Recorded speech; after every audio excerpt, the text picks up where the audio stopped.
अस्सलाम वालेकुम नाजरीन, मैं हूं अब्दुल रज़ाक खट्टी।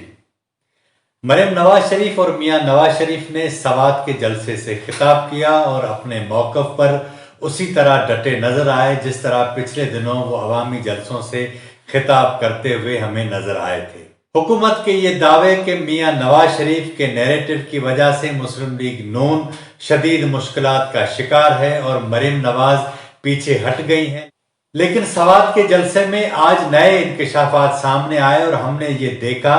कि मियां नवाज शरीफ ने जिस तरह खुलकर बात की और उसी तरह मरियम नवाज ने भी अपने मौक़िफ़ का इयादा किया, बल्कि आज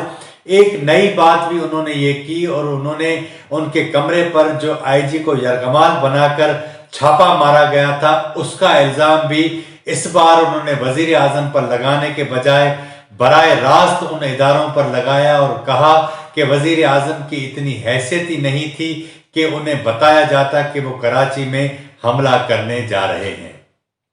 मियां नवाज शरीफ ने भी दूसरी बार उन्होंने army chief general Qamar Javed Bajwa की जानिब से आईजी सिंध को यरगमाल बनाने के हवाले से जो तहकीकाती कमेटी बनाई गई थी उसकी जो रिपोर्ट थी उसको उन्होंने मुस्तरद कर दिया और उन्होंने कहा कि ये रिपोर्ट नहीं बल्कि एक प्रेस रिलीज थी और इसकी वजह से पाकिस्तान की दुनिया भर में जग हंसाई हुई। उन्होंने ये भी कहा कि मैंने पहले दिन ये कहा था कि पाकिस्तान के अंदर रियासत के ऊपर रियासत काम कर रही है। कराची के वाक़े ने इस बात को न सिर्फ साबित किया बल्कि आर्मी चीफ की जानिब से जो तहकीकाती कमेटी बनाई गई थी उसकी प्रेस रिलीज ने उसके ऊपर ये ठप्पा लगा दिया कि पाकिस्तान के अंदर रियासत के ऊपर एक रियासत है जो काम कर रही है और उस प्रेस रिलीज के अंदर वाज़ेह कर दिया गया कि आईएसआई और रेंजर्स के हुकाम ने आईजी सिंध को यरगमाल बनाया था या अगवा किया था। पीडीएम के कयाम के बाद जिस तरीके से पहली बार पाकिस्तान की तारीख में पाकिस्तान की इस्टेब्लिशमेंट को बराए रास्त निशाना बनाया जा रहा है उसका एक कमाल तो ये हुआ है कि पाकिस्तान के अंदर इस मौजू पर अब खुलकर बातें होना शुरू हो गई हैं और पहली बार मियां नवाज शरीफ ने जब नाम लेने शुरू किए तो इस मुल्क के अंदर एक नई बहस का आगाज हुआ। उसके नतीजे में लोगों को एक जबान मिली और लोग अब उस पर खुलकर बात करते हैं। पाकिस्तान की इस्टेब्लिशमेंट गुज़िश्ता 73 सालों से अपने सियासी मकासद के लिए हमेशा सियासी इक़्तिदार के अंदर हमें असरअंदाज दिखाई देती है, बल्कि उसकी अजारादारी वाज़ेह तौर पर महसूस होती है। 73 सालों की सियासी तारीख के अंदर आधा अरसा इस्टेब्लिशमेंट बराए रास्त खुद पाकिस्तान के इक़्तिदार के अंदर मौजूद रही, जबकि बाकी जो अरसा था उसमें सिविलियन हुकूमतों के ऊपर उसकी अजारादारी के नतीजे में न सिर्फ सिविलियन हुकूमतें अपना काम नहीं कर सकी बल्कि हमारे जो सियासी इदारे थे वो भी पनप नहीं सके। और अब ये सूरत हाल है कि पाकिस्तान के अंदर एक नई आवाजें उठना शुरू हो गई हैं। मुल्क की अपोजिशन की सियासी जमातें अब इस पर हम आवाज हैं और हमें नजर आता है कि कोई नाम ले कोई नाम न ले, लेकिन वो इस नैरेटिव पर खड़ा हुआ है और वो कहता है कि पाकिस्तान के सियासी निज़ाम के अंदर इस्टेब्लिशमेंट की मुदाखलत को ख़त्म किया जाए, वोट को इज्जत दी जाए, लोगों के वोट को चोरी करने का सिलसिला ख़त्म किया जाए। 73 सालों की पाकिस्तान की तारीख में जब पीडीएम अब बराए रास्त इस्टेब्लिशमेंट को ललकारने जा रही है तो पाकिस्तान के अंदर इस्टेब्लिशमेंट की नुमाइंदा सिविलियन हुकूमत यानी मौजूदा हुकूमत अब खुलकर सामने आ गई। लेकिन हैरानगी की बात यह है तहरीक इंसाफ की हुकूमत असल में एक ऐसे नादान दोस्त का किरदार अदा कर रही है जिसने इस्टेब्लिशमेंट का दिफा करने के बजाय उनके लिए मजीद मसाइल पैदा किए हैं। गुज़िश्ता कुछ अरसे के दौरान यानी सितंबर के बाद जैसे ही पीडीएम की तहरीक वजूद में आई उसके बाद तहरीक इंसाफ की हुकूमत की जानिब से खुद वजीर आजम की जानिब से या उनकी काबीना के वज़रा की जानिब से जो तरीक़ेकार अख्तियार किया गया है, जो मौक़िफ़ अख्तियार किया गया है, जो नैरेटिव अख्तियार किया गया है, उससे वाज़ेह होता है कि बौखलाहट हमें ज़्यादा नज़र आती है लेकिन जो अक्लमंदी है वो हमें नज़र नहीं आती। बज़ाहिर ऐसा लगता है कि वो मुंतखब लोगों को कोई अहमियत नहीं देते, सियासी लोगों को अहमियत नहीं देते, लेकिन गैर मुंतखब तर्जमानों का हर हफ्ते वो इजलास बुलाते हैं और वो ये इजलास इसलिए बुलाते हैं ताकि वो मीडिया में चढ़ दौड़ें और अपोजिशन को निशाना बनाएं, लेकिन इसके लिए असल में उनको जब तक महंगाई कंट्रोल नहीं होती, मुल्क का सियासी निजाम बेहतर नहीं होता, गवर्नेंस बेहतर नहीं होती, तब तक वो कितने भी चढ़ दौड़े लेकिन इनके तर्जमानों की कोशिशें कामयाब नहीं होती, क्योंकि लोगों की जो तकालीफ है इनके बयानात से उनमें कोई कमी नहीं आ रही। पाकिस्तान तहरीक इंसाफ की हुकूमत के अंदर भी बहुत सारे ऐसे समझदार लोग मौजूद हैं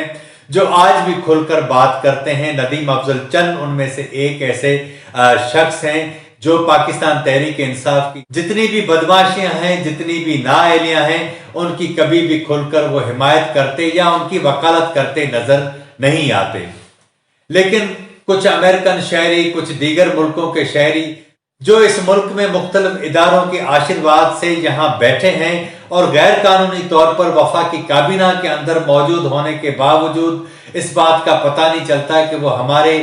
काबीना के राज पता नहीं कौन से मुल्कों को देते हैं, लेकिन वो भी यहाँ मौजूद हैं, लेकिन उसके बावजूद हमारे इदारे खामोश रहते हैं। ये वो सारी सूरत हाल है जिसकी वजह से मियाँ नवाज शरीफ और मरीम नवाज, बिलावल भुट्टो जरदारी, मौलाना फजल रहमान अब इस पर खुलकर बात करते हैं। पाकिस्तान की अपोजिशन की दीगर जमातें भी, महमूद खान अचकजई, अख्तर मेंगल हैं और दीगर जो लीडरान हैं, ANP है, वो भी उस पर खुलकर बात करते हैं। बलूचिस्तान की सूरत हाल तो आपके सामने है। वजीर आजम आज बलूचिस्तान गए और उन्होंने हैरानगी की बात यह है कि वहां भी वही अपना पुराना घिसा पिटा वही बयान सामने रखा कि एक वजीर आजम था जो मुल्क के दौरे करने के बजाय लंदन जाता था और एक सदर था जो मुल्क के अंदर, बलूचिस्तान के अंदर जाने के बजाय दुबई के दौरे करता था। हमारे वजीर आजम की कम इल्मी का आप अंदाजा इस बात से लगाएं कि आसिफ अली जरदारी जब इस मुल्क के सदर बने तो पाकिस्तान की तारीख के वो पहले ऐसे सदर थे। रियासती सरबराह होने के नाते पाकिस्तान की आमराना हुकूमतों और सिविलियन हुकूमतों की जानिब से बलूचिस्तान के साथ जो सलूक रवा रखा गया उस पर उन्होंने माफी मांगी और आगाज हुकूक बलूचिस्तान का प्रोग्राम दिया। पाकिस्तान के अंदर बलूचिस्तान के साथ जो सलूक रवा रखा गया है उससे सिर्फ वो लोग वाकिफ हैं जो मीडिया के साथ ताल्लुक रखते हैं या सियासत के अंदर बहुत ज्यादा बाखबर हैं। हालांकि सच्ची बात यह है कि उस खित्ते के अंदर लोगों के साथ जो कुछ होता रहा है वो इंतहाई कर्बनाक और वहशतनाक है। आप इस बात से अंदाजा लगाएं कि हाल ही में BBC के एक रिपोर्ट के मुताबिक पाकिस्तान के इस सबसे बड़े सूबे बलूचिस्तान से सिर्फ सुई के मकाम से 1 अरब 38 करोड़ डॉलर की सालाना गैस हासिल की जाती है, लेकिन इसके बदले बलूचिस्तान को सिर्फ 48 करोड़ डॉलर दिए जाते हैं और उससे ज्यादा रकम नहीं दी जाती। वहाँ एजुकेशन की हालत बहुत खराब है, वहाँ लोगों के इलाज के लिए कोई सहूलियात मौजूद नहीं, लोगों के लिए सड़कें नहीं, जिंदगी का जो बुनियादी स्ट्रक्चर या ढांचा होना चाहिए वो भी सलामत नहीं। आसिम सलीम बाजवा के असासों के ऊपर जब उन्होंने बात की तो सारे अपोजिशन के ऊपर हुकूमती लोग जो हैं वो चढ़ दौड़े। सवाल यह है कि आप तनकीद का जवाब दलील के साथ जब तक नहीं देंगे, लोगों को अंदाजा है कि इनकी तकरीरों से, इनके दलीलों से इनकी दाल गलने वाली नहीं है। सच्ची बात यह है कि पाकिस्तान में एक आवाज अब जब उठी है सिविलियन बालादस्ती की, आइन की हुक्मरानी की, तो इसको अपने मंतकी अंजाम तक पहुंचना चाहिए। ये ख्वाब मुकम्मल तौर पर शर्मिंदा ताबीर ना भी हो, लेकिन इस रास्ते की तरफ चंद कदम आगे बढ़ना जरूरी है।